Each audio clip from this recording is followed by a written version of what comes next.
Well, hello there, you're watching the press preview, a first look at what is on the front pages. Time then to see what's making the headlines with the broadcaster and commentator, Ali Miraj, and the chief leader writer at The Observer, Sonia Sodha. Welcome to both of you. So let's check out the front pages then, shall we? Starting with The Guardian, which says Jeremy Hunt will use his final budget before the election to promise voters lower tax and higher growth, which could be at the expense of public services. The Financial Times adds on the Chancellor's plan to cut national insurance rates and scrapping non-dom regime. The Telegraph reports on the speculation of an early election as it looks ahead to the budget. While the Eye says shadow ministers fear that if Labour takes office, they'll be forced to announce cuts to spending as Jeremy Hunt looks at cutting national insurance once again. The Metro reporting on the British Army announcing the Princess's attendance to the Trooping the Colour ceremony in June, which has now been deleted from their website and which the palace has not confirmed. The Daily Mirror says the bond between Prince William, Harry and Kate was broken when Meghan arrived on the scene, attributing the claim to the Princess of Wales's uncle.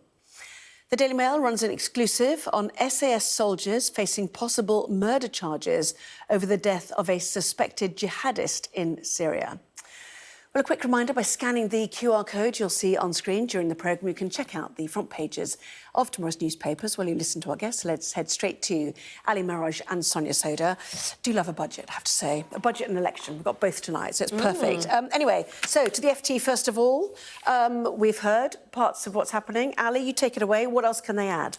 Well, it's already been pretty well briefed, quite frankly, so unless there's some rabbit in the hat tomorrow, it's all going to be rather boring. What we understand is that the Chancellor will announce tomorrow a further 2p reduction in national insurance. It's basically a tax cut for workers. It repeats exactly what happened in the autumn statement. It's going to cost 10 billion to the Exchequer, this tax cut.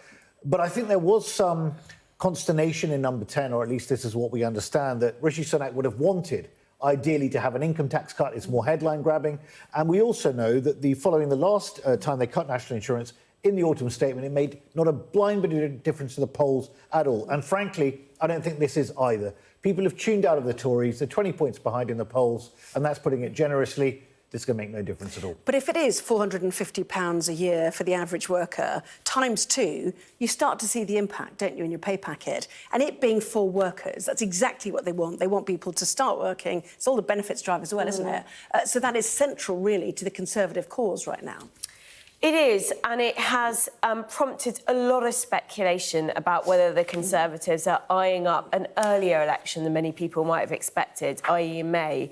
But the issue is that you put that £450 per average worker tax cut into context of everything that's happened since the financial crisis.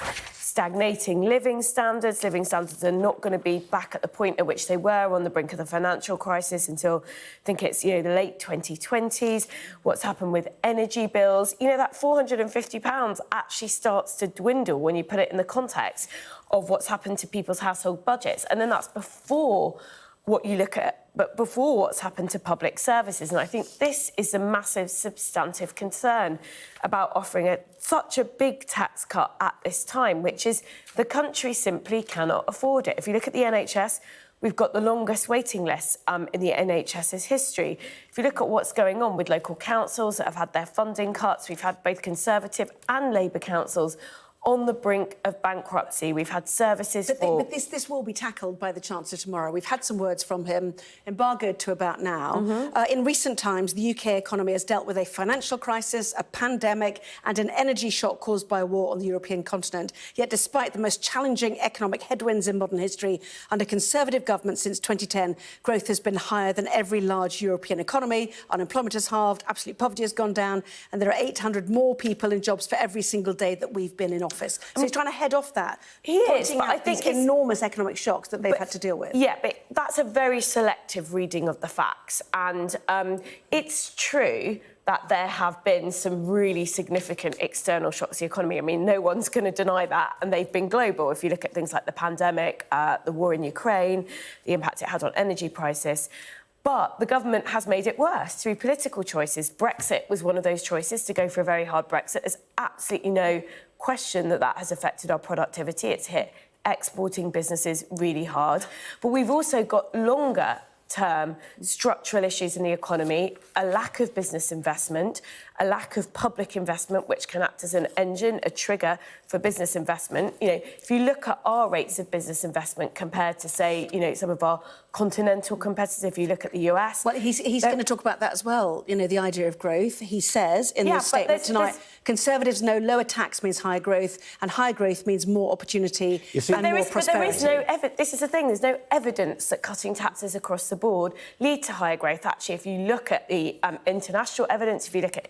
let Ali have a go, No, but these are, you know, this is a really key crucial economic points, yeah. argument. Like, so, yes, people on the right think that tax cuts lead to growth, but tax cuts aren't going to lead to business investment. We need business investment. That is the engine of the economy. There is absolutely no plan for that. The UK has got historically low levels of productivity growth, and it's a massive issue. Well, productivity's in the doldrums and has been for 15 years. We're in a technical recession. Look, I do think we have to cut the government some slack here, to the extent that they spent $400 billion on the back of COVID. So there was a lot of spending that came on the furlough scheme, and the government acted very swiftly on that. And we've all got to realise that on the back of a huge fiscal implication like that on the economy, that there is going to be a huge knock-on effect. I mean, we all have to recognise this. We do have to pay for this. This is why I'm a tax cutter at heart. But even I understand that at this moment, when you've got people still striking the public sector, you've got junior doctors still on strike, people in the public sector wanting pay rises. You can't have a situation where our public services are underfunded. So now is not the time for tax cuts. And this particular one is going to make no difference at all, because national insurance, it didn't move the polls at all. As for the May election, quite honestly, I don't buy it. I really don't buy it. I don't buy it either. I think you mean having the election at the time of the May election? Look, I'd love the Tories to go to the country early, because I think they absolutely should, because I think people are tired of them. But I just can't see it happening. Well, he also, you know, the words he's used this week have been responsible, stability, sound money. The quote on that they've issued from the Treasury tonight: an economy based on sound money does not pass on its bills to the next generation. Talking about borrowing, obviously, there. And when it comes to borrowing, he said, some believe there was a choice between responsibility and compassion. They are wrong. It is only because we responsibly reduced the deficit by 80% between 2010 and 2019 that we could generously provide $400 billion to help families and businesses in the pandemic. So it's almost like, it feels like what we're getting is a history lesson of the last 14 years of the Conservatives being in power, and a justification for what we've seen. It's a selective reading of history, isn't it? Because when they did those, so if you look at the austerity that took place, they actually did cut back tax credits for low-income working families hugely. At the same time, they gave very expensive tax cuts that disproportionately went to better-off households. It was a political choice. So, you know, obviously the Chancellor isn't going to say that in his statement. He's giving us the spin. Well, Rachel Reeves has also issued a statement, Labour's Shadow Chancellor of the Exchequer. This budget should be the final chapter of 14 years of economic failure under the Conservatives that has left Britain worse off. You'll like this one, Sonia. The Conservatives promised to fix the nation's roof, but instead they've smashed the windows, kicked the door in, and are now burning the house down. So there we are. That's quite the metaphor, isn't it? They've really gone for it there in that press release. In the meantime, quick look at The Guardian as well. Hunt defies public services alarm with pre-election budget tax cuts. And the whole point about this, it's not just what we'll be given by the Chancellor or taken away in terms of non-dom and vaping tax or whatever might come. Yeah. It's also about the money that each department will have. And we know that some have ring-fenced more money than others. You know, for example, defence. So we know that some departments, you know, will feel the squeeze. Well, some departments will feel the squeeze, and local councils are also feeling the squeeze. I mean, you saw today Birmingham has just announced 300 million of cuts to its services. So this is going to be really, really tough. It's a tough period. But the interesting thing is, despite what the Chancellor is saying about potential this cut to national insurance tomorrow, he's also talking about the fact that you can't have unlimited migration as part of this whole exercise. And I just leave my head sort of scratching, thinking, hang on a second, this is the party that's just presided over 1.2 million net migration in the past 2 years. And they've been in power for 14 years now, and many of those years have been outside the EU, so they can't blame the EU either for the old open borders thing. So, frankly, I think it's too little too late now for the Tories to start talking about controlling migration and cutting taxes. And by the way, if they really wanted to make a big impact, they would have actually looked at raising the tax thresholds, which have been frozen, which is basically a stealth tax, because they're not rising in line with inflation. Yeah, you're not the only person who is demanding that, certainly. just to look at the eye, Labour fears this Tory budget trap will set a trap as Hunt cuts national insurance by 2p in this giveaway, they say. Certainly on non-DOMs, that would steal the Labour's thunder, would it not? That was a Labour policy that the Conservatives and they would then opposed, spend that money they had raised, so thereby cutting back on what they might be able to raise. Yes, absolutely. If it comes in, of course. Yes, and the reason why it's a trap is because Jeremy Hunt has got this extremely arbitrary fiscal rule, which is that debt has to be falling as a proportion of GDP in 5 years' time in the projections. I mean, it's like literally meaningless. The Institute for Fiscal Studies director said basically said it's not a rule that makes sense. But Rachel Reeves, the Labour Shadow Chancellor, has effectively adopted Labour's own version of that rule. So, a Labour government, if it gets elected, will have tied itself to Conservative spending plans. So that means that going into a general election, when the Chancellor, Jeremy Hunt, makes these decisions, sort of steals one of Labour's tax rises that would hit non-DOMs and saying, well, actually, I'm going to spend that on what I want to do, it kind of pulls the rug from under Labour's feet. And I think it is going to be tricky for Labour if it gets into government. It's, if it chooses to play by those fiscal rules, and if it's not going to put taxes up, it's going to be very constrained in what it can do as a government. OK, sorry to rush you. Got so much to talk about tonight. Plenty more from the papers coming up as well, including this on the front of tomorrow's Metro. The palace's anger at a Kate date clanger, the paper says there.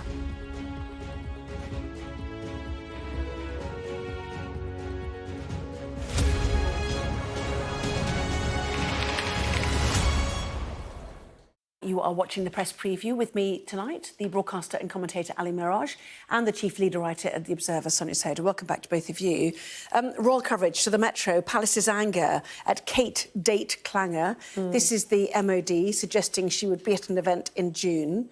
Did not seem to tell Kensington Palace it was about to go on the MOD website, Sonia. So it's been removed already, hasn't it? Yeah, that's right. And it's obviously incredibly sensitive because she had what was probably major surgery in December. She was in hospital for, 3 weeks, came out in late January, and she's not doing anything public, we've been told, the public's been told, until Easter. So it's been tricky for the palace to handle because there's been huge speculation about her health. I think partly because of the news about the King having cancer, and then because Prince William had to pull out a very short notice of a memorial service for his godfather in Windsor, and that's prompted crazy speculation online about her health and whether she's OK and what might be the root of it. So it's very sensitive.